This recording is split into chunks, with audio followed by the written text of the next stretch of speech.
내 뒤에 닿던 묵직한 것. 정말 우연이었을까? 계속해서 스치던 손등도 정말 우연일까? 선생님, 아니 미니 씨. 미니 씨가 저희 아이의 고등학교 담임 선생님이란 건 잘 알고 있어요. 하지만 제 마음을 더 이상 숨길 수는 없습니다. 태영 씨는 제가 맡은 고등학교 8반 민수의 아버지입니다. 전 민수의 담임교사고요. 오늘만큼은 모든 직위를 잊고 미니 씨를 갖고 싶습니다. 모든 직위를 털어버리고 그의 품에 안기고 싶은 마음. 그의 앞에만 서면 무너지는 그 마음을 숨길 수가 없었어요. 혹시 당신의 마음 어딘가에도 잊고 지낸 떨림이 있다면 잠시만 제 옆에 앉아 들어주세요. 이 영상이 끝날 때까지 저의 이야기와 함께 하신다면 여러분도 아마 저처럼 뜨겁고 은밀한 감정들이 어디선가 다시 꿈틀거리며 폭발하는 듯한 느낌을 가지게 될지도 모릅니다. 그러니 잠시만 시간을 내셔서 구독과 좋아요, 알림 설정을 부탁드립니다. 이 이야기는 단순한 한 고등학교 담임의 일탈이 아니라 자신을 다시 되찾는 여행을 시작하게 된 계기입니다. 어쩌면 여러분도 숨겨져 있던 뜨거운 감정을 다시 떠올리게 되실 겁니다. 그럼 시작할게요. 제 소개를 먼저 드릴게요. 저는 고등학교에서 국어를 가르치는 교사이고 이름은 유민희입니다. 30대 초반의 나이에 고등학교 담임도 맡고 있죠. 학생들 사이에서는 꽤 인기가 있는 편이에요. 따뜻하지만 원칙은 지키려고 노력합니다. 그날도 평범한 학부모 상담 시간이었어요. 민수의 아버지 김태영 씨가 상담실에 들어왔습니다. 50대 초반으로 보이는 그는 정장을 단정히 입고 계셨죠. 중소기업을 운영한다고 하시더군요. 민수의 성적과 진로에 대해 설명을 시작했습니다. 김태영 씨가 먼저 입을 열었어요. 민수가 어떤 과목을 좋아하는지 잘 모르겠습니다. 저는 아이가 문과 쪽에 재능이 있다고 말씀드렸습니다. 김태영 씨가 놀란 표정으로 물어보셨어요. 정말 그런지 확신하냐고요. 저는 민수가 쓴 장문을 보여드렸습니다. 아버지는 아들의 글을 읽으며 감탄했어요. 이런 글을 쓸 줄 몰랐군요. 상담이 끝날 무렵 김태영 씨가 진심으로 감사하다고 말했어요. 선생님 덕분에 아이를 더 잘 알게 되었다고 하시면서요. 앞으로도 민수를 잘 부탁한다는 말씀도 덧붙이셨습니다. 저도 모르게 얼굴이 붉어졌죠. 눈을 어디에 둬야 하나. 떨리던 저는 그만 형광펜을 떨어뜨렸고 저희 둘을 동시에 허리를 숙였고 형광펜 위에서 마주친 손의 얼굴을 붉혔습니다. 순간 그의 눈에서 스파크가 튀어올랐지요. 그때는 몰랐습니다. 이 짧은 만남이 제 인생을 바꿀 줄은요. 한 달 후 학교 체육대회가 있었습니다. 학부모들이 많이 오셨죠. 저는 학생들을 응원하며 운동장을 돌아다니고 있었어요. 그때 김태영 씨를 다시 봤습니다. 민소매를 입고 민수를 응원하고 계시더라고요. 태영 씨는 모르는 듯 했지만 근처의 모든 눈들이 그를 유심히 바라보고 있었어요. 구릿빛 피부에 탄탄한 근육이 아주 멋졌거든요. 우리의 눈이 마주쳤어요. 그가 먼저 다가와 인사를 건넸습니다. 민수가 요즘 국어 공부에 재미를 느끼고 있다고 하시더라고요. 김태영 씨는 제가 학생들과 어울리는 모습을 유심히 보고 계셨어요. 선생님은 정말 아이들을 좋아하시는 것 같습니다. 잠시 캔커피 한 잔 어떠신가요? 거절할 이유가 없었습니다. 이렇게 멋진 남자와 커피라니. 저희는 학교의 빈 복도를 따라 걸었어요. 걸을 때마다 희미하게 느껴지는 그의 향수 냄새와 살짝씩 스치는 손등이 저에게는 엄청난 자극으로 느껴졌습니다. 커피 자판기에 도착한 우리는 각자 먹고 싶은 음료를 골랐어요. 음료는 태영 씨가 사주기로 했어요. 그는 주머니에서 동전을 몇 개 꺼냈지요. 그때였어요. 악, 바퀴벌레. 저는 발밑으로 지나가는 몇 마리의 바퀴벌레 때문에 너무 놀라 태영 씨 품으로 쏙 안겼고 그 반동으로 동전들이 밑으로 후두둑 떨어져 버렸답니다. 저는 부끄럽기도 하고 죄송스러운 마음에 얼른 허리를 숙여 동전들을 줍기 시작했어요. 이어지는 침묵. 태영 씨는 동전을 줍는 제 모습을 빤히 바라보다가 조용히 제 뒤로 갔지요. 뒤에도 동전이 있나? 제가 잠시 생각하는 사이 그의 향수 냄새가 훅 끼쳐왔어요. 그러고선 제 엉덩이 사이에 뭉근히 닿는 그의 것. 엄청 크고 뜨거웠지요. 우연일 거야. 우연이겠지? 우연이 아닌가? 이런저런 생각하는 사이 그는 커다란 것을 더 비비며 제 뒤에서 큰 손으로 어깨를 감싸 안았어요. 그리고는 낮은 숨소리를 감추며 조심스럽게 물어보셨어요. 선생님은 평소에 어떤 취미를 갖고 계시나요? 밑은 점점 뜨거워지는데 갑자기 이게 무슨 질문이지? 저는 당황스러운 마음을 숨기고 독서와 전시회 관람을 좋아한다고 대답했습니다. 김태영 씨의 눈빛이 반짝이더라고요. 그날 밤 집에 돌아와서도 김태영 씨와 뜨겁던 빛이 생각이 났어요. 왜 그런지 모르겠지만 자꾸 떠올랐죠. 며칠 후 김태영 씨에게서 전화가 왔습니다. 민수 진로 상담 때문이라고 하셨어요. 하지만 작은 상담실 안에서의 대화는 자연스럽게 다른 주제로 넘어갔죠. 저는 그의 마디가 굵은 남자다운 손에 시선을 뗄 수가 없었고요. 제 착각인지도 모르겠지만 김태영 씨도 책상 위에 올라온 저의 손에 계속 눈길을 두었어요. 김태영 씨가 말했어요. 선생님이 추천해주신 문학 작품을 민수와 함께 읽어보고 있습니다. 아이가 생각보다 깊이 있는 감상을 한다며 놀랐다고 하셨습니다. 저는 민수가 원래 그런 재능이 있었다고 대답했어요. 그러면서 김태영 씨는 자신도 젊은 시절 문학을 좋아했다고 털어놓으셨어요. 요즘은 바빠서 책을 읽을 시간이 없군요. 저는 시간을 내서라도 독서를 하시라고 권했습니다. 김태영 씨가 갑자기 제안했어요. 다음 주 지역 도서관에서 북토크가 있는데 함께 가보면 어떻겠냐고요.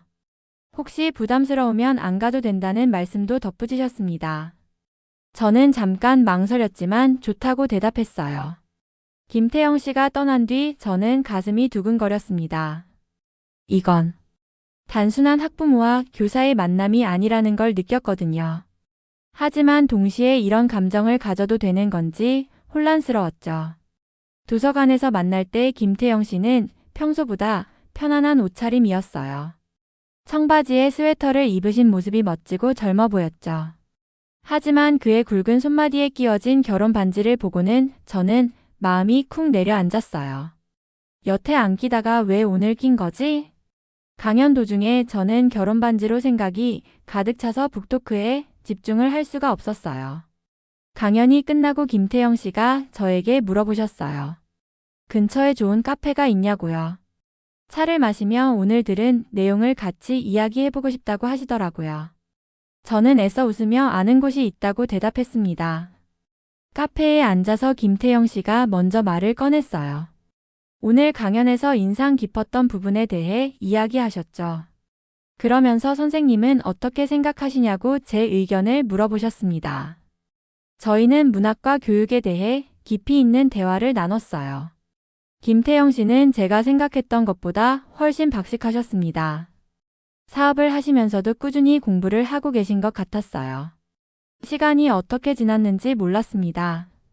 벌써 해가 지고 있었어요. 김태영 씨가 말했습니다. 오늘 정말 즐거웠어요. 이런 대화를 나눌 수 있어서 기쁩니다. 저도 마음속으로 같은 생각을 하고 있었죠. 헤어질 때 김태영 씨가 조심스럽게 물어보셨어요. 다음에도 이런 기회가 있으면 함께하면 어떻겠냐고요. 결혼 반지가 계속 신경 쓰였지만 저는 밝게 웃으며 좋다고 대답했습니다. 그때부터였어요. 김태영 씨에 대한 제 감정이 단순한 호감이 아니라는 걸 확실히 깨달은 건요. 카페에서 돌아온 후 며칠 동안 혼란스러웠습니다. 김태영 씨는 민수의 아버지예요. 저는 민수의 담임 교사이고요. 이런 감정을 가져도 되는 건지 고민됐죠. 나이 차이도 문제였습니다. 거의 20살이나 차이 나니까요. 주변에서 뭐라고 할지도 걱정됐어요. 선생님이 학부모와 만난다는 소문이라도 돌면 어떻게 하죠? 김태영 씨도 비슷한 고민을 하시는 것 같았어요. 민수를 핑계로 자주 하던 전화통화가 예전보다 짧아지고 있었습니다. 서로 조심스러워하고 있었죠. 하지만 저희는 완전히 연락을 끊을 수도 없었어요. 어느 날 동료 교사가 제게 말했습니다. 요즘 뭔가 달라 보인다고요. 연애하냐고 농담처럼 물어보더라고요. 저는 아니라고 부정했지만 얼굴이 빨개졌어요. 그날 밤 김태영 씨에게서 문자가 왔습니다. 선생님께 말씀드리고 싶은 게 있다는 내용이었어요. 시간 되실 때 잠깐 만나면 안 되겠냐고 하시더군요. 저는 긴장되면서도 기대됐습니다. 다음날 학교 근처 조용한 카페에서 만났어요. 김태영 씨가 진지한 표정으로 말했습니다. 선생님에 대한 자신의 마음을 솔직히 털어놓고 싶다고요. 솔직히 말하면 저를 너무나 원한다고. 하지만 부담을 주고 싶지는 않다는 말씀도 덧붙이셨어요. 그런데 며칠 후 민수의 성적이 갑자기 떨어지기 시작했어요. 평소 성실했던 아이가 수업에 집중하지 못했습니다. 숙제도 자주 빼먹었죠. 무슨 일인지 궁금했어요. 김태영 씨에게 연락했습니다. 민수 상태에 대해 이야기했죠. 김태영 씨는 한숨을 쉬시더라고요. 가정 사정이 복잡하다고 하셨습니다. 부인과의 관계가 좋지 않다는 말씀을 하시더군요. 결혼 생활이 오래전부터 파탄 상태였다고 하시면서요. 아내와는 이미 몇 년째 별거 중이라고 했습니다. 하지만 민수 때문에 이혼을 미루고 있었다고 하시더라고요. 며칠 후 민수가 상담실에 왔습니다. 눈이 빨갛게 부어 있었어요. 부모님이 자주 싸운다고 털어놓았죠. 이혼 이야기까지 나온다고 했습니다. 아이가 너무 힘들어 보였어요. 민수가 울먹이며 말했어요. 자기 때문에 부모님이 참고 계신다는 게 미안하다고요. 차라리 이혼하시는 게 나을 것 같다고 하더라고요. 17살 아이가 할 말이 아니었죠. 얼마나 괴로웠을까 싶었습니다. 김태영 씨와 긴급히 만났습니다. 민수를 위해 무엇을 해야 할지 논의했죠. 김태영 씨는 가정 문제로 아이에게 상처를 주고 있다며 자책했어요. 어떻게 해야 할지 모르겠다고 하시더라고요. 저는 말했습니다. 일단 민수와 진솔한 대화를 나누라고요. 아이도 이미 상황을 다 알고 있으니 숨길 필요가 없다고 했어요. 그리고 무엇보다 민수가 자책하지 않도록 해달라고 부탁드렸습니다. 민수를 위해 김태영 씨와 협력하기로 했습니다. 아이의 마음을 다독이는 게 우선이었어요. 학교에서는 제가, 집에서는 김태영 씨가 민수를 돌봤죠. 김태영 씨가 민수와 깊은 대화를 나누셨다고 하더라고요. 부모의 문제는 어른들이 해결할 테니 민수는 자기 할 일만 하라고 말씀하셨다고 해요. 그리고 무슨 일이 있어도 아빠는 민수 편이라고 확신시켜 주셨다고 했습니다. 며칠 후 민수의 표정이 밝아졌습니다. 성적도 조금씩 오르기 시작했어요. 김태영 씨가 정말 고마워하셨죠. 선생님 덕분에 아버지 역할을 제대로 할 수 있게 됐다고 하시더라고요. 그러던 어느 날 김태영 씨가 조심스럽게 자신의 마음을 고백하셨습니다. 선생님에게 특별한 감정이 있다고 하시더라고요. 하지만 지금 상황에서는 어떻게 해야 할지 모르겠다고 하셨어요. 저도 솔직하게 대답했습니다. 김태영 씨에 대한 제 마음을 털어놨어요. 하지만 동시에 우리의 현실적인 어려움도 이야기했죠. 민수의 입장도 생각해야 한다고 말씀드렸습니다. 태영 씨는 제 손을 따뜻하게 잡아주었어요. 저는 그의 따뜻함 속에서 더 이상 마음을 숨길 수가 없다고 판단했지요. 김태영 씨가 말했어요. 더 이상 미룰 수 없을 것 같습니다. 부인과 정식으로 이혼 절차를 밟기로 결심했어요. 민수와도 이미 이야기를 나눴다고 했습니다. 그날 밤 처음 태영 씨를 집에 초대했어요. 떨리는 흥분되는 마음을 애써 감추며 김태영 씨와 저, 그리고 민수의 미래에 대해서 의논을 했지요. 쉽지 않은 길이라는 걸 알고 있었지만 포기하고 싶지는 않았습니다. 태영 씨와 저는 늦은 새벽 누가 먼저랄 것도 없이 자연스레 침대로 향했습니다. 저는 구릿빛에 탄탄한 태영 씨의 몸에 기대어 손깍지를 꼈어요. 태영 씨는 사랑스럽다는 눈빛으로 절 바라보며 참새처럼 제 볼에 뽀뽀를 했지요. 김태영 씨의 이혼 절차가 진행되는 동안 저희는 조심스럽게 만났습니다. 스킨십도 최대한 참으면서요. 그러던 와중에 민수도 부모의 상황을 차츰 받아들이고 있었어요. 아이는 생각보다 성숙했습니다. 어느 날 민수가 제게 말했어요. 아버지가 요즘 많이 밝아졌다고요. 선생님 덕분인 것 같다고 하더라고요. 그리고 조심스럽게 물어봤습니다. 선생님도 아빠를 좋아하시냐고요. 저는 당황했지만 정직하게 대답했어요. 아버지는 정말 좋은 분이라고 존경한다고 말했습니다. 민수가 웃으며 말했어요. 아빠가 선생님 이야기를 자주 한다고 하면서요. 몇 개월 후 김태영 씨는 정식으로 저에게 교제를 신청했습니다. 모든 상황이 정리되었으니 이제 진지하게 만나고 싶다고 하셨어요. 저는 기쁘면서도 떨렸습니다. 주변의 시선이 걱정되긴 했어요. 하지만 김태영 씨가 용기를 내어주셨죠. 회사 동료들에게도 당당하게 소개해 주셨습니다. 나이 차이에 대해 걱정하는 분들도 있었지만 대부분 축하해 줬어요. 민수는 새로운 가족의 가능성을 받아들이기 시작했습니다. 저를 엄마라고 부르지는 않았지만 친근하게 대해줬어요. 가끔 농담으로 이제 숙제 검사를 집에서도 받게 되겠다고 말하곤 했죠. 김태영 씨와 저는 서로를 더 깊이 알아가기 시작했어요. 나이 차이 때문에 생기는 작은 갈등들도 있었지만 대화로 풀어나갔습니다. 사랑이 있으니까 극복할 수 있었어요. 1년 후 김태영 씨와 저는 결혼했습니다. 민수도 우리 결혼을 진심으로 축복해줬어요. 작은 결혼식이었지만 정말 행복했죠. 동료 교사들과 김태영 씨의 회사 동료들이 모두 축하해줬습니다. 결혼식에서 민수가 축사를 했어요. 아버지가 정말 행복해 보인다며 선생님께 감사하다고 말했죠. 그리고 이제 집에서도 좋은 선생님이 생겨서 기쁘다고 농담을 했어요. 모두가 웃었습니다. 민수는 이제 고3이 됐어요. 대학 입시를 준비하고 있죠. 저는 여전히 그의 담임 교사입니다. 이제는 새엄마이기도 하고요. 정말 특별한 관계가 된 거죠. 김태영 씨는 정말 좋은 남편이에요. 제 일을 존중해 주시고 항상 응원해 주시거든요.